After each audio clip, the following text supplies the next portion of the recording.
জুবিন গাৰ্গৰ স্বীকাৰোক্তি আৰু পানীৰ তলৰ কাইট হয় ডক্টৰ ভূপেন হাজৰিকাই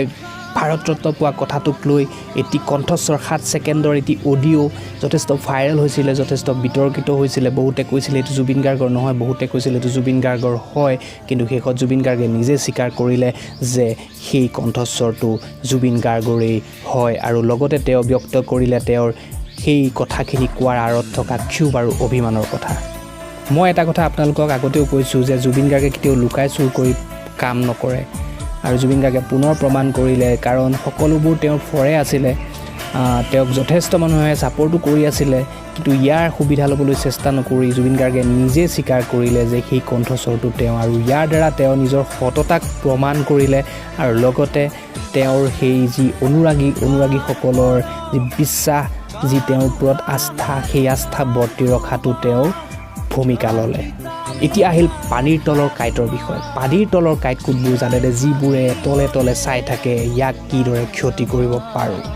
মই এইটো কেৱল জুবিন গাৰ্গৰ বিষয়ে ক'ব বিচৰা নাই জুবিন গাৰ্গৰ ক্ষেত্ৰতে ক'ব বিচৰা নাই আপোনালোক প্ৰত্যেকজনে মোৰ ছাবস্ক্ৰাইবাৰসকলৰ বাদেও যিসকলে মোৰ এই ভিডিঅ'টো চাই প্ৰত্যেকেই এটা কথাত এৱেৰ হৈ যাব সাৱধান হৈ যাব যে আপোনাৰ চৌপাশে কোনোবা পানীৰ তলৰ কাইট আছে নেকি যিয়ে নেকি আপোনাৰ অহৰহ ক্ষতি কৰিবলৈ চেষ্টা কৰি থাকে কাৰণ প্ৰত্যেকেই নিজৰ ব্যক্তিগত জীৱনৰ নিজৰ যিটো একান্ত জীৱন যিটো জীৱন বাহিৰৰ মানুহে দেখা নাপায় সেই জীৱনটো ডক্টৰ প্ৰফেচৰ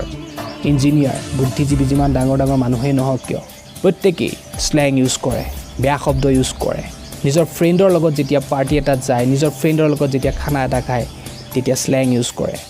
আৰু এইটো ইউজ কৰে নে নকৰে কোনোবাই যদি দম ফালি মাৰি কয় যে আমি নকৰোঁ আমি বহুত ভাল মানুহ আমি ৰেছপনচিবল চিটিজেন হয় আমি এইবোৰ শব্দ ব্যৱহাৰ নকৰোঁ তেতিয়াহ'লে নিজেই আইনাখনত নিজৰ মুখখন এবাৰ চাব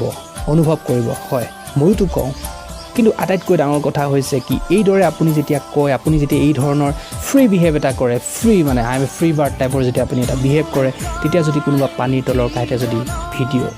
অডিঅ' কৰি ফেচবুকত ইউটিউবত হোৱাটছআপত যদি এৰি দিয়ে তেতিয়াহ'লে খুব সোনকালে আপুনিও ভাইৰেল হৈ পৰিব খুব সোনকালে আপুনিও বিতৰ্কিত হৈ পৰিব বিতৰ্কিত ব্যক্তি বেয়া মানুহ হৈ পৰিব গতিকে আপোনালোকে সকলোৱে চাব লাগিব যে আপোনাৰ জীৱনটোত পানীৰ তলৰ কাইট কোনোবা আছে নে নাই যদি নাই ভাল যদি আছে আপোনালোকে আঁতৰাব লাগিব আঁতৰি আহিব লাগিব গতিকে এই ক্ষেত্ৰত জুবিন গাৰ্গো সচেতন হ'ব লাগিব তেওঁৰ লগত কোনোবা যদি পানীৰ তলৰ কাইট আছে খুব সোনকালে বিচাৰ কৰি সেই পানীৰ তলৰ কাইট উলিয়াব লাগিব যাতে তেওঁ কেতিয়াও এই ধৰণৰ ইছ্যুৰ মাজত সোমাই পৰিব লগা নহয় আৰু তেওঁৰ ব্যক্তিগত জীৱনটো ব্যক্তিগতভাৱেই উদযাপন কৰক য'ত এই ধৰণৰ মানুহ যাতে সোমাব নোৱাৰে সেইটো তেওঁ সদায় মনোযোগ দিব লাগিব খেয়াল ৰাখিব লাগিব জুবিন গাৰ্গৰ গানবোৰতে তেওঁ একচুৱেলি কি ভাবে কি বিচাৰে সকলোখিনি কথা আছে গতিকে সেই গানবোৰ যদি আপুনি ভালদৰে শুনিছে তেতিয়াহ'লে আপোনালোকে বুজি পাব একচুৱেলি তেওঁ কি বিচাৰে একচুৱেলি তেওঁ মানুহজন কেনেকুৱা ডক্টৰ ভূপেন হাজৰিকা যেতিয়া জীয়াই আছিলে তেতিয়া এই ধৰণৰ নিউজ চেনেলৰ কোনো প্ৰভাৱ নাছিলে ফেচবুক তেতিয়া আহাই নাছিলে আমাৰ মাজলৈ আৰু তেতিয়া কিন্তু পেপাৰবোৰত পাইছিলোঁ ডক্টৰ ভূপেন হাজৰিকাক লৈ বিভিন্ন ধৰণৰ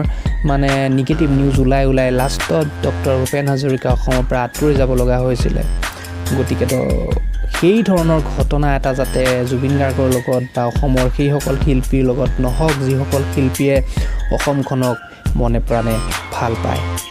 নিজৰ দাদা বা নিজৰ ভাইটিয়ে কেতিয়াবা যদি কিবা ভুল কৰে কেতিয়াবা যদি কিবা উল্টা পাল্টা কৰে তেতিয়াহ'লে বেয়া পোৱা যায় গালি দিয়া হয় বিভিন্ন কিবি বিহেভ কৰা হয় নিগেটিভ কিন্তু হাৰ্টিলি বেয়া পাব নোৱাৰি নিজৰ যে জাষ্ট লাইক ডেট জুবিন গাৰ্গে কিবা যদি এনেকুৱা কেতিয়াবা উল্টা পাল্টা কৰি দিয়ে কেতিয়াবা সমালোচনা কৰা হয় কেতিয়াবা কিবি ক্ষেত্ৰত আপুনি বেয়া পাই পেলাই বেয়া পোৱাটো প্ৰকাশো কৰি দিয়ে কিন্তু লাষ্টত সকলোৱে একেলগে চিঞৰো কি জানেনে জয় জুবিন দা আৰু শেষত কওঁ মই কোৱা গোটেই কথাখিনি বুজি চাগে পোৱা তুমি বুজি পাওঁচোন আমি